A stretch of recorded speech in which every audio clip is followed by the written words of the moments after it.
हमारी संस्कृति, हमारे संस्कार सदा रहें हमारे साथ। सब्सक्राइब करें तिलक। अवधेश, अतिकाय को कुंभकर्ण से कम मत समझिए। ये उससे सवाया है। कुमार लक्ष्मण को युद्ध में भेजने से पहले आप भली भांति विचार कर लीजिए। विभीषण जी, सोच विचार सभा में शोभा देता है, रण क्षेत्र में सोच विचार कायरता है। शांत शांत सौमित्र। हे वीरवर, मैं आपके अंदर उमड़ते शौर्य के ज्वार को निरुत्साहित नहीं कर रहा, परंतु सम्रांगण के अथाह सागर में कूदने से पहले उसकी थाह को नाप लेना भी शूरवीर की सूझबूझ का ही लक्षण है। कहाँ है राम, कहाँ है लक्ष्मण? अतिकाय मक्खी मच्छरों के समान इन तुच्छ मरकटों को मारकर अपने शस्त्र गंदे करने नहीं आया। हे महिष, आज्ञा वीरवर असुर कुमार। जाओ महिष, मेरा संदेश लक्ष्मण को सुना दो। कब तक बड़े भाई की आड़ में छुपा रहेगा? उससे कहो आज अतिकाय उसे ललकार रहा है। जो आज्ञा।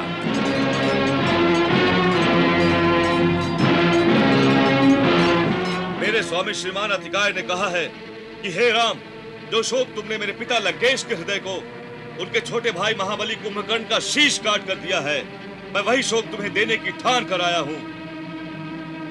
काका कुंभकर्ण के शीश के बदले तुम्हारे भाई लक्ष्मण का मुंड ठोकरे मारता हुआ अपने पिताश्री के चरणों में अर्पण करने की सौगंध ली है मैंने। जिस प्रकार मेरे पिता अपने छोटे भाई के शोक में तड़प रहे हैं, उसी प्रकार तुम भी अपने छोटे भाई के शोक में तड़पो। तभी अतिकाय की प्रतिहिंसा की आग ठंडी होगी। यदि शत्राणी का दूध पिया है तो लक्ष्मण सामने आए। भैया, मुझे आज्ञा दीजिए। अतिकाय की ललकार सुनने के बाद एक पल भी रुकना कायरता होगी। जाओ दूत, अपने स्वामी से जाकर कह दो कि अतिकाय की शिराओं में खौलते हुए रक्त का उबाल ठंडा करने लक्ष्मण अवश्य आएगा।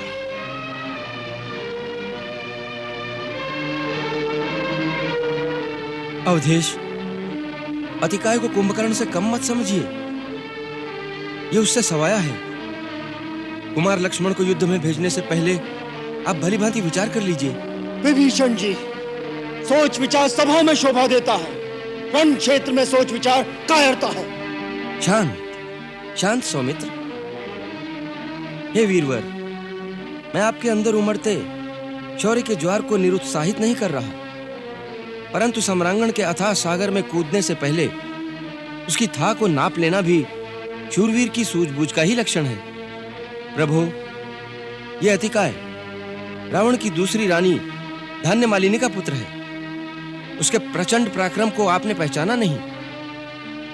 एक बार क्रोध से आग बबूला होकर अतिकाय अपने भुजबल से चक्रवाल गिरी को उखाड़ फेंकने को उद्यत हुआ।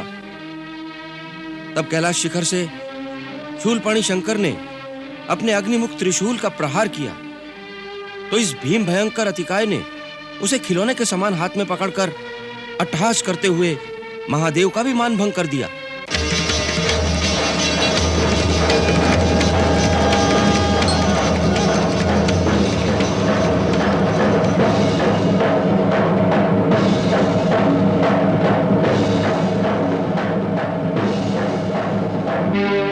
फिर उसने शिव से धनुर्विद्या के सारे रहस्य सीख लिए।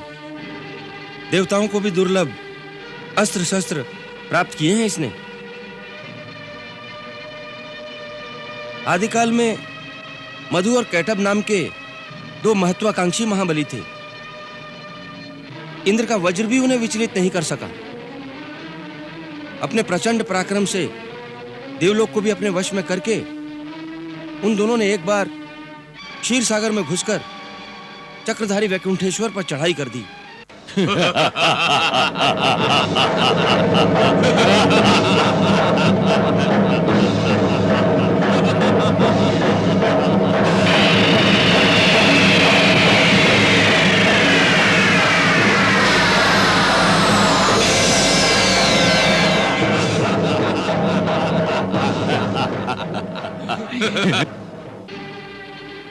विष्णु ने सुदर्शन चलाया, परंतु सुदर्शन भी उन्हें लेश मात्र क्षति नहीं पहुंचा सका।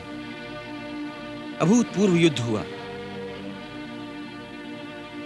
कहा गया है कि अति बली बुद्धिहीन भी होता है। उन मूर्खों ने इस विचार से कि विष्णु अब युद्ध के अंत की कामना करेंगे, उल्टे उनसे ही वर मांगने को कहा। मांगो, हम तुमसे बहुत प्रसन्न है विष्णु, हमसे वर मांगो।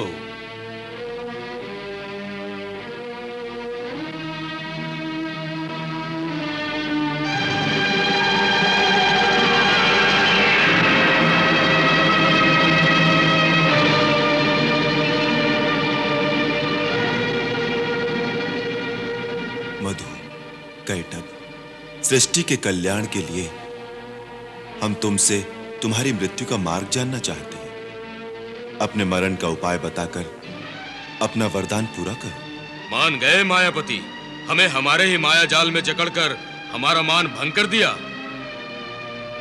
जिस प्रकार वीर का वार खाली नहीं जाता, वीर का वचन भी रीता नहीं रहता। अन्य कहीं हमें मारना असंभव है। हम मरेंगे तो तुम्हारी जांग पर। अपना पराक्रम दिखाओ परमेश्वर, हमें मृत्यु को प्राप्त करा दो।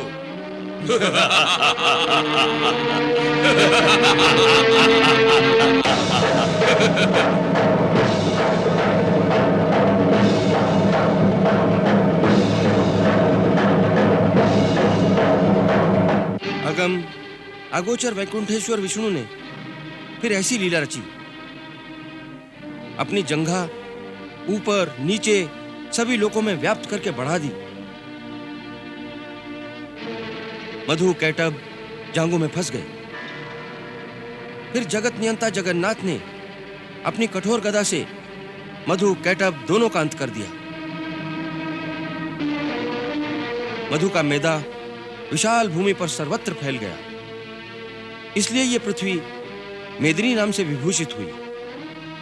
हे पुरुषोत्तम, वही परम पराक्रमी मधु इस युग में मेरा ज्येष्ठ भ्राता कुंभकर्ण था, तथा अति बलशाली ब्रह्मा जी से अभेद्य कवच और देव दुर्लभ शस्त्रों को पाने वाला कैटभ यह अतिकाय है, जो कुमार लक्ष्मण को रणभूमि में ललकार रहा है।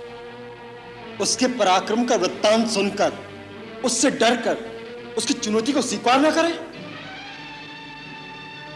सुमित्रा नंदन के शौर्य और साहस के प्रति शंकित न हो बंधु विभीषण। आप लक्ष्मण के वास्तविक रूप और उसकी शक्ति के बारे में कुछ नहीं जानते।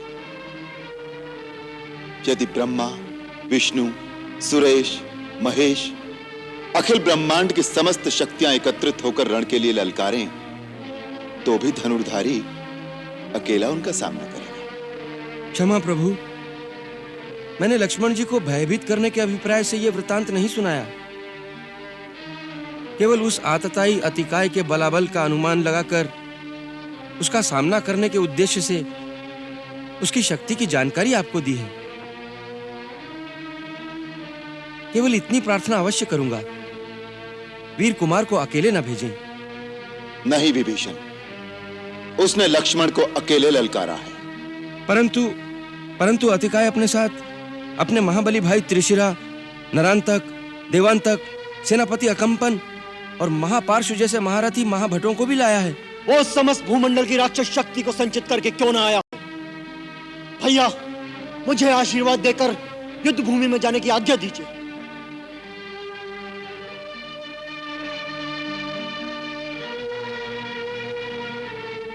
विजयी हो, रघुकुल की कीर्ति को उज्जवल करो आर्यश्रेष्ठ।